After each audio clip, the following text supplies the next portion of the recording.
세례 요한은 주님보다 조금 앞서 와서 사람들에게 주님의 오심을 알리며 그분의 길을 준비했던 사람입니다.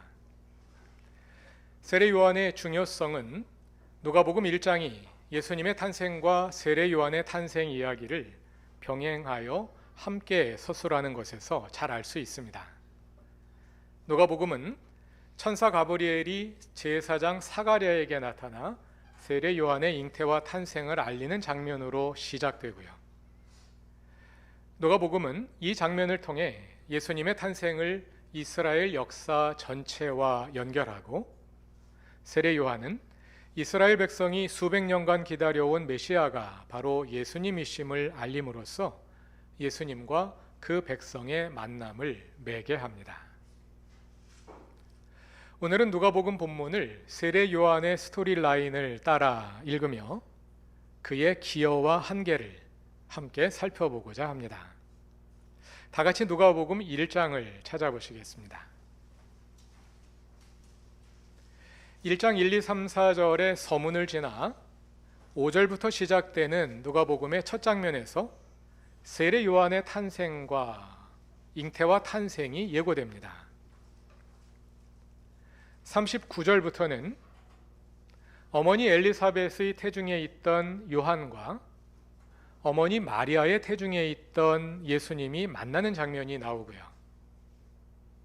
57절부터는 요한의 탄생과 그의 아버지 사가랴의 노래, 곧 베네딕투스가 이어집니다.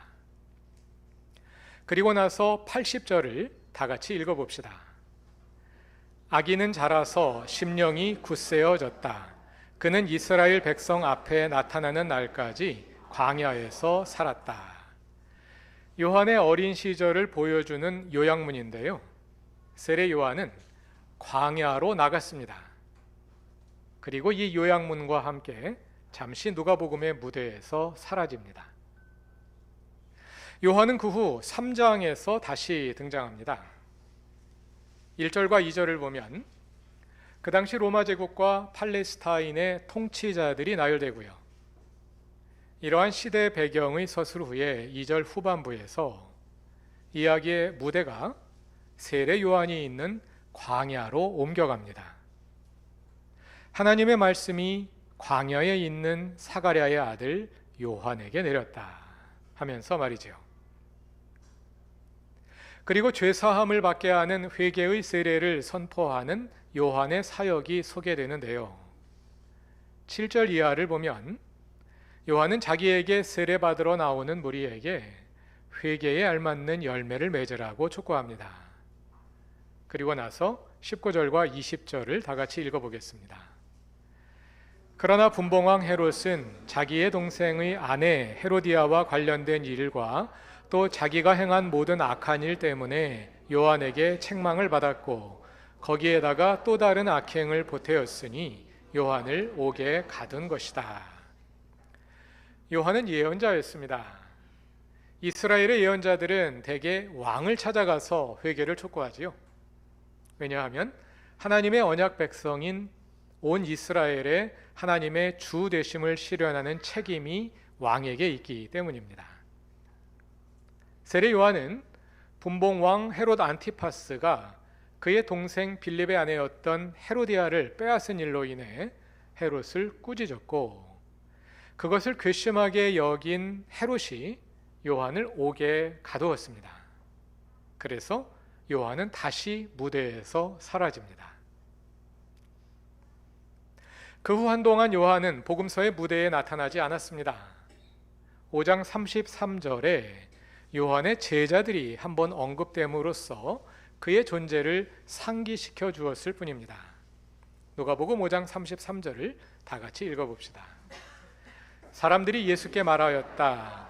요한의 제자들은 자주 금식하며 기도하고 바리새파 사람의 제자들도 그렇게 하는데 당신의 제자들은 먹고 마시는군요.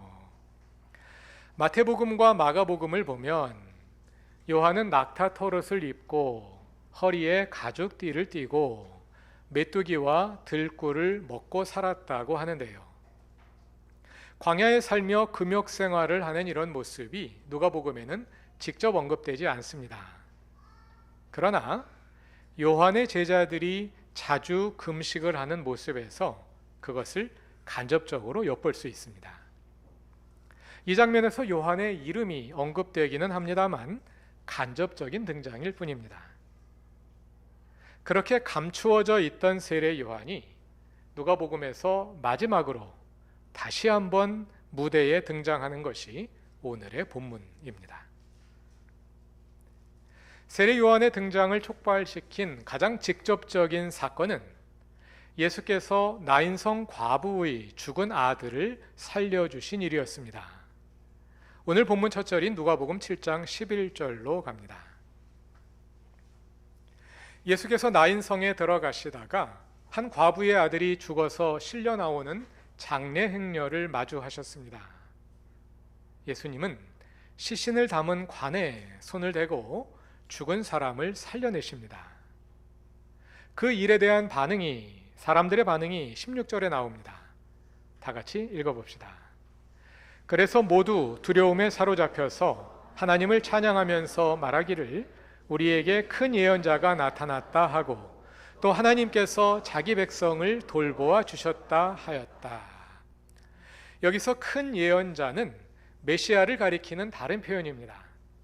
그리고 하나님께서 자기 백성을 돌보아 주셨다로 번역된 문장을 직역하면 하나님께서 그의 백성을 방문하셨다인데요. 이것은 종말에 하나님께서 그의 백성에게 오심을 가리키는 표현입니다. 정리하면 16절은 사람들이 예수님을 종말의 메시아로 인식하고 있음을 보여줍니다. 이어지는 17절을 보면 이 소문이 온 유대와 그 주변 지역으로 확산되었습니다. 이렇게 예수님의 공생의 초기 사역의 결과 이스라엘의 많은 사람들이 그의 존재를 알게 되고 그를 메시아로 기대하게 된 것을 볼 수 있는데요. 바로 이 지점에서 세례 요한이 다시 무대에 등장합니다. 요한의 제자들이 이 모든 일을 옥에 갇혀 있는 요한에게 알린 것입니다. 18절과 19절을 다 같이 읽어봅시다. 요한의 제자들이 이 모든 일을 요한에게 알렸다. 요한은 자기 제자 가운데서 두 사람을 불러 주님께로 보내요. 선생님이 오실 그분입니까? 그렇지 않으면 우리가 다른 분을 기다려야 합니까? 하고 물어보게 하였다. 선생님이 오실 그분입니까? 여기서 오실 그분이란 메시아를 가리키는 또 다른 표현입니다. 요한은 요단강에서 세례를 베풀 때 예수님의 오심을 예고하며 내 뒤에 오실 분이라고 예수님을 소개했지요. 모든 사람이 예수를 메시아로 기대하고 있는데, 그리고 메시아로 받아들이려 하고 있는데, 정작 그의 오심을 예고했던 요한은 예수님이 메시아가 맞는지 질문을 하고 있습니다. 어찌된 일일까요? 예수님의 모습이 요한이 기대하던 바와 다르기 때문일 것입니다. 다 같이 누가복음 3장으로 돌아가 봅시다. 요한은 3장 8절에서 회개에 알맞는 열매를 맺으라고 촉구한 후에 9절에서 이렇게 경고합니다. 9절을 다 같이 읽어봅시다. 도끼를 이미 나무 뿌리에 갖다 놓으셨다. 그러므로 좋은 열매를 맺지 않는 나무는 다 찍어서 불 속에 던지신다. 비슷한 내용이 17절에도 나옵니다. 17절도 다 같이 읽어보겠습니다. 그는 자기의 타작마당을 깨끗이 하려고 손에 키를 들었으니 알곡은 곳간에 모아들이고 쭉정이는 꺼지지 않는 불에 태우실 것이요.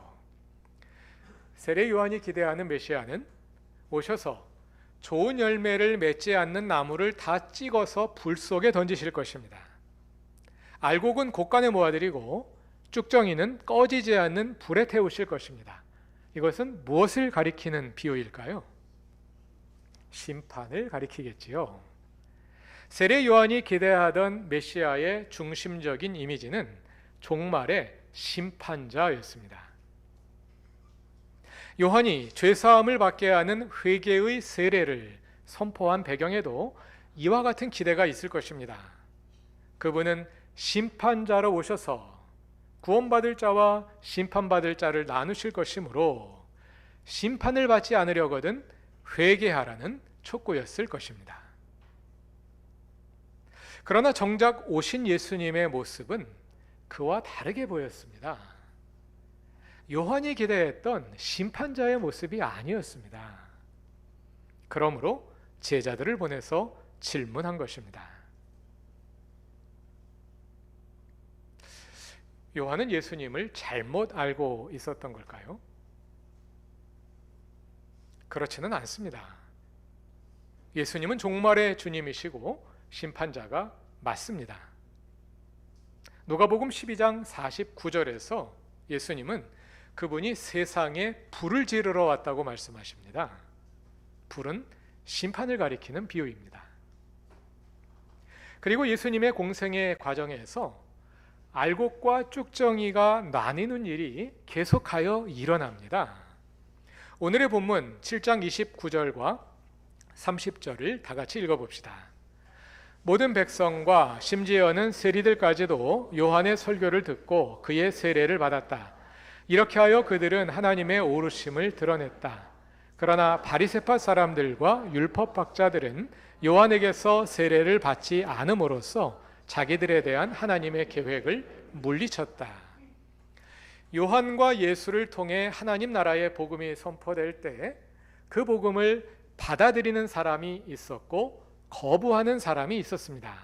그것을 통해 알곡과 쭉정이가 구별되었고 그것은 장차 이루어질 심판의 기초가 되었습니다. 이렇게 예수님은 종말 심판자가 맞습니다. 그러나 그것은 예수님의 일면일 뿐이지 예수님의 모든 것은 아닙니다. 그리고 아직 그 때가 되지 않았습니다. 본문 7장 27절에 의하면 요한의 제자들이 왔을 때 예수께서는 질병과 고통과 악령으로 시달리는 사람들을 고쳐주시고 눈먼 사람들을 볼 수 있게 해주고 계셨습니다. 그리고 22절에서 말씀하십니다. 22절을 다 같이 읽어봅시다. 예수께서 그들에게 이렇게 대답하셨다. 너희가 보고 들은 것을 가서 요한에게 알려라. 눈먼 사람이 다시 보고 다리 저는 사람이 걷고 나병 환자가 깨끗해지고 귀먹은 사람이 듣고 죽은 사람이 살아나고 가난한 사람이 복음을 듣는다. 어디에서 들어본 설교와 같지 않습니까? 예수께서 공생애를 시작하시며 나사렛 회당에서 하셨던 취임 설교의 내용과 비슷하지요. 누가복음 4장 18절과 19절을 제가 읽어보겠습니다. 지금 읽으신 7장 22절과 비교하면서 들어보시기 바랍니다. 주님의 영이 내게 내리셨다. 주님께서 내게 기름을 부으셔서 가난한 사람에게 기쁜 소식을 전하게 하셨다. 주님께서 나를 보내셔서 포로된 사람들에게 해방을 선포하고 눈먼 사람들에게 눈뜸을 선포하고 억눌린 사람들을 풀어주고 주님의 은혜의 해를 선포하게 하셨다. 조금 표현이 바뀐 부분들이 있습니다. 취임 설교에 나오는 조금 더 사회적인 표현들이 7장 22절에서는 병과 치유의 표현으로 바뀐 그런 일부의 내용들도 있습니다. 그러나 취임 설교의 기조가 그대로 살아있음을 볼 수 있습니다. 예수님은 앞으로 무엇을 하실지 4장의 취임 설교에서 미리 밝히신 후에 이어지는 4장, 5장, 6장, 7장에서 그 말씀을 차근차근 실행해 오신 것입니다. 그럼 예수님이 하신 그 설교의 내용은 어디서 온 걸까요? 4장 17절에 의하면 그것은 예수께서 이사야서의 말씀을 읽으신 것입니다. 슬라이드를 눈으로 보시면서 차근차근 살펴보시겠습니다. 주로 이사야서 61장 1절과 2절의 내용입니다만 넘겨주세요. 이와 관련된 내용이 이사야서 29장 18절과 19절,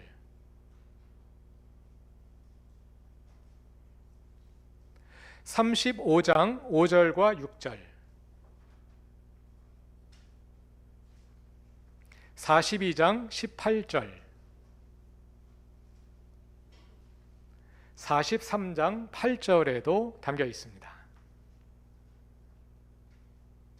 예수님은 이사야서의 여러 구절들을 종합하여 하나님 나라의 잔치와 같은 모습으로 자신의 메시아 사역을 대변하고 계십니다. 여러분, 세례 요한이 기대했던 심판자로서의 메시아의 모습은 무엇에 근거한 걸까요? 성경에 근거했겠지요. 구약의 예언서와 묵시문학에는 종말에 이루어질 심판에 관한 말씀들이 차고 넘칩니다. 그런데 예수님은 오늘의 본문 누가복음 7장 22절에서 요한의 제자들에게 이사야서의 여러 구절들을 종합하여 말씀해 주시면서 예수님의 공생의 사역이 구약 성경에 담겨 있는 메시아 사역의 예고와 성취임을 보여주십니다.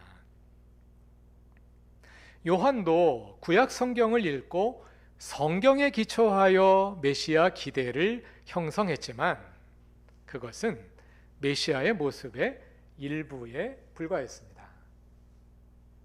예수님은 종말의 심판자이시지만 동시에 종말에 이루어질 하나님 나라 잔치의 호스트이기도 하셨습니다. 세례 요한은 예수님의 길잡이로서 예수님에 관해 선포하며 많은 사람들을 예수의 오심을 위해 준비시켰지만 정작 요한 자신은 자기의 제한된 관점과 기대에 갇혀서 예수님의 본 모습을 온전히 보지 못했던 것입니다. 그래서 요한과 예수님은 전혀 상반된 모습으로 나타났습니다. 다 같이 누가복음 5장 33절을 다시 찾아보겠습니다.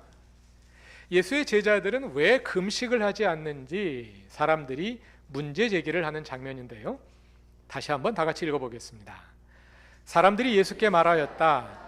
요한의 제자들은 자주 금식하며 기도하고 바리새파 사람의 제자들도 그렇게 하는데 당신의 제자들은 먹고 마시는군요. 여기서 요한의 제자들과 바리새파 사람의 제자들이 한 그룹으로 묶여 있습니다만 두 그룹이 금식을 하는 이유는 전혀 다릅니다.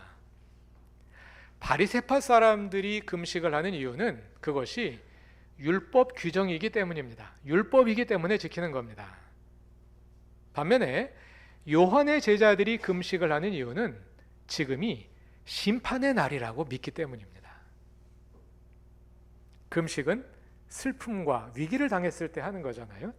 요한의 제자들도 그 논리에 따라 금식을 하는 겁니다. 지금은 심판의 날이 가까웠기 때문에. 그와 달리 예수님은 지금이 어떤 때라고 말씀하시나요? 지금은 혼인잔치 기간이다. 신랑이 함께 있는 기간이지 않느냐. 지금은 금식할 때가 아니다 하고 말씀하시지요. 그와 비슷한 내용이 오늘의 본문인 누가복음 7장 33절과 34절에도 담겨 있습니다. 33절과 34절을 다 같이 읽어봅시다. 세례 요한이 와서 빵도 먹지 않고 포도주도 마시지 않으니 너희가 말하기를 그는 귀신이 들렸다 하고 인자는 와서 먹기도 하고 마시기도 하니 너희가 말하기를 보아라 저 사람은 마구 먹어대는 자요 포도주를 마시는 자요 세리와 죄인의 친구다 한다. 요한의 모습과 예수님의 모습이 전혀 상반된 모습으로 나타나는 것을 볼 수 있습니다. 이렇게 요한은 예수님을 온전히 알지 못함으로써 예수님의 길잡이 노릇을 하면서도 그분을 정확히 대변하지 못하는 부족한 모습을 보여주었습니다. 그러나 그럼에도 불구하고 예수님은 요한의 가치와 기여를 부정하지 않으십니다. 오히려 그를 인정해 주십니다. 본문 7장 22절에서 예수님은 말라기 3장 1절을 인용하여 요한이 메시아의 길을 닦는 그 인물임을 확인해 주십니다. 그리고 28절에서는 여자가 낳은 사람 가운데 세례 요한보다 더 큰 인물이 없다며 요한을 칭찬해 주십니다. 여기서 여자가 낳은 사람은 그냥 일반적으로 사람을 가리키는 수거적 표현입니다. 우리 모두는 다 여자가 낳은 사람들이죠. 그리고 아까 함께 읽으신 29절과 30절은 요한의 세례가 하나님의 뜻을 대변하는 것임을 분명히 보여줍니다. 요한 자신은 비록 예수님에 대한 오해를 가지고 있었지만 그럼에도 불구하고 예수님의 오실 길을 예비하는 그 사명을 충분히 부족함 없이 수행해냈습니다. 그래서 요한의 세례를 받는 사람은 곧 하나님의 계획을 받아들이는 사람이고, 요한을 거부하는 사람은 곧 하나님의 계획을 거부하는 사람입니다. 31절부터 이어지는 장터의 비유에서도 마찬가지입니다. 요한과 예수는 겉으로는 상반된 모습으로 나타났지만 두 인물 모두 하나님 나라를 대표하는 인물이고, 예수님은 요한이 자기와 반대되는 모습을 가지고 있었음에도 불구하고 그가 하나님 나라를 대표하는 인물임은 인정하시고 예수님 자신과 동일시하시지요. 반면에 이 세대 사람들이 요한과 예수를 거부함으로 자신들의 옳지 않음을 드러냈습니다.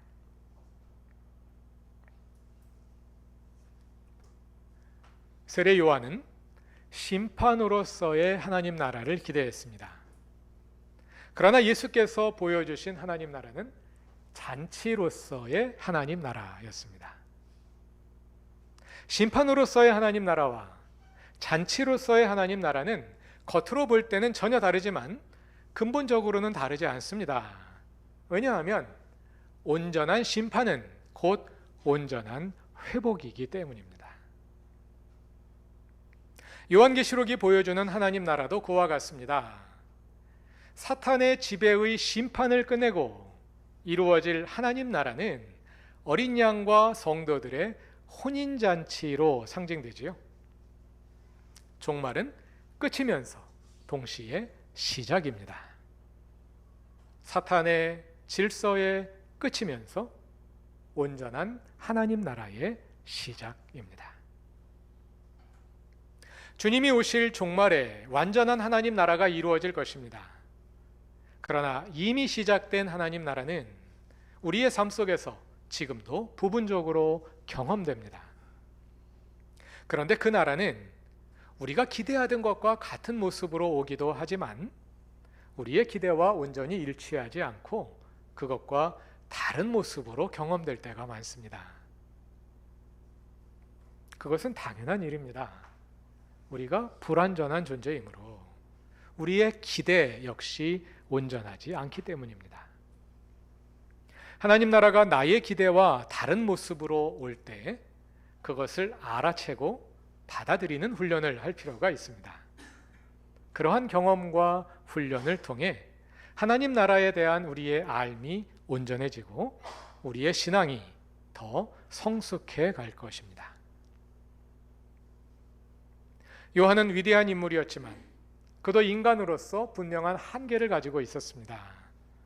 그러나 그러한 한계에도 불구하고 주님은 주님 나라를 위해 요한을 사용하시고 요한과 자신을 동일시하셨습니다. 주님은 우리도 그렇게 대해 주실 것입니다.